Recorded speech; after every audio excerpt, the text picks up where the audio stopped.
बच्चे का खेलना कूदना उछल कूद करना माँ बाप के लिए एक बहुत ही अच्छी फीलिंग होती है। जब छोटे बच्चे को माँ बाप देखते हैं कि उनका बच्चा जो है भाग रहा है, दौड़ रहा है, खेल रहा है और मस्ती कर रहा है, तो इससे ज़्यादा खुशी की बात जो है माँ बाप के लिए दूसरी और कोई नहीं हो सकती। लेकिन कुछ केस में ऐसा होता है कि बच्चा जो है, जो एक तरह की एक्टिविटी उसको करना चाहिए, उस तरह की वो एक्टिविटी नहीं कर पाता। 3 साल तक जब बच्चा आता है, 3 साल के बाद जो है प्रॉब्लम बच्चे में होना स्टार्ट होती है। 3 साल तक जो बच्चा नॉर्मल था, सही तरह से चल रहा था, बैठ के उठ रहा था, खेल रहा था और भाग रहा था, सब तरह की एक्टिविटीज़ कर रहा था। लेकिन जब वो 3 साल से ऊपर हुआ तो उसमें देखा गया कि अब उसको जो है बैठ के उठने में प्रॉब्लम हो रही है, चलने में प्रॉब्लम हो रही है, ऊंचा नीचा चढ़ने में प्रॉब्लम हो रही है और उसकी जो मसल्स हैं उसमें वीकनेस हो रही है और साथ में उसको पेन हो रहा है। तो ये एक बहुत ही पेनफुल कंडीशन रहती है माँ बाप के लिए, पेरेंट्स के लिए।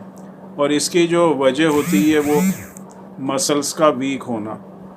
क्योंकि हम जो भी एक्टिविटी करते हैं, जो भी हमारी वॉलेंट्री एक्टिविटी होती है, वो हमारी स्केलेटल मसल्स की वजह से होती है। अगर हमारी मसल्स में जान है,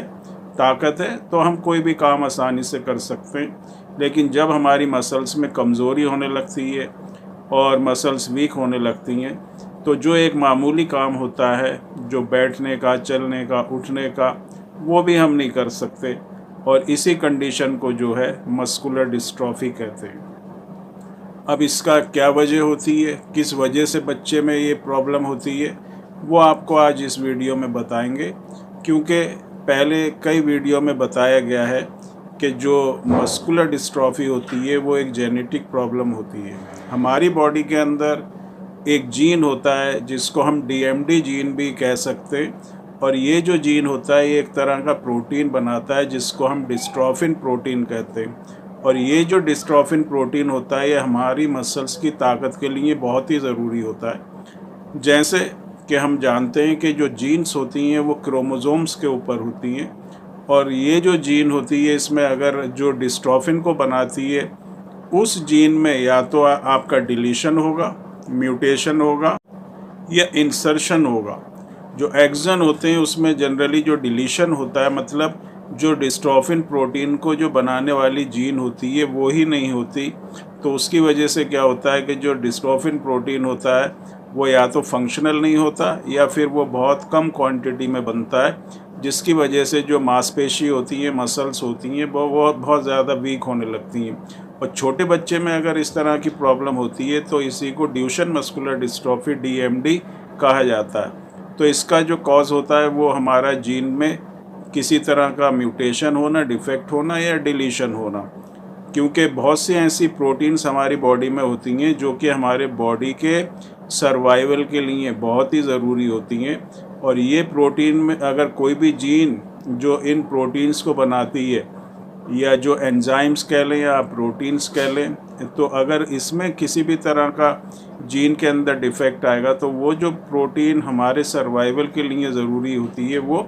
नहीं बनेगी बॉडी के अंदर। अब इसमें जो ड्यूशन मस्कुलर डिस्ट्रॉफी है, DMD है, स्टार्टिंग में जो हमारे स्केलेटल मसल्स होते हैं वो वीक होते हैं बच्चे के, और उसके बाद जो उसके इंटरनल ऑर्गन होते हैं, जो उसका ब्रीथिंग, जो रेस्पिरेटरी सिस्टम होता है या जो सर्कुलेटरी सिस्टम होता है, जो उसका हार्ट होता है, दिल होता है, वहाँ की मसल्स भी वीक होने लगती हैं। और उसके साथ उसको सांस लेने में बच्चे को परेशानी होती है। जो हमारा डाइजेस्टिव सिस्टम होता है, जो खाने का जो पाइप होता है, वहाँ की मसल्स वीक होने लगती है और बच्चे को खाना खाने में भी परेशानी होती है। सांस लेने में परेशानी होना,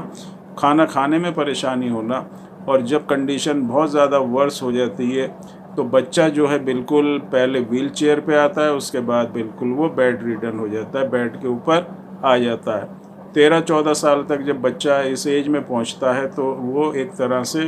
बेड के ऊपर आ जाता है और उसकी कंडीशन वर्स से वर्स, ख़राब से ख़राब होती चली जाती है। तो ये होता है DMD muscular dystrophy, Duchenne muscular dystrophy. दूसरी मस्कुलर डिस्ट्रॉफी में थोड़ा सिम्टम्स जो होते हैं यही होते हैं, लेकिन उसमें जो स्पीड ऑफ इसकी प्रोग्रेस होती है वो थोड़ी स्लो होती है। अब इसको हम दूसरी चीज़ आती है कि अगर किसी बच्चे के अंदर ड्यूशेन मस्कुलर डिस्ट्रॉफी है तो उसको हम किस तरह से रिकवर कर सकते हैं, उसकी मसल्स में स्ट्रेंथ ला सकते हैं, ताकत ला सकते हैं, और हम अपने बच्चा जो है जिसको मस्कुलर डिस्ट्रॉफी है उसको एक नॉर्मल बच्चे की तरह किस तरह से क्या ऐसा कर सकते हैं कि वो अपनी ज़िंदगी एक नॉर्मल बच्चे की तरह जिए। और जो सबसे ज़्यादा ज़रूरी चीज़ है वो ये कि उसके जो इंटरनल ऑर्गन्स हैं, जो उसका रेस्पिरेटरी सिस्टम है और जो उसका जो दिल है, वहाँ की मसल्स वीक ना हो और बच्चा जो है किसी तरह के उसकी लाइफ के ऊपर थ्रेट ना आए। तो इन सब को करने के लिए, रिकवरी के लिए मसल्स की और इंटरनल ऑर्गन्स की रिकवरी के लिए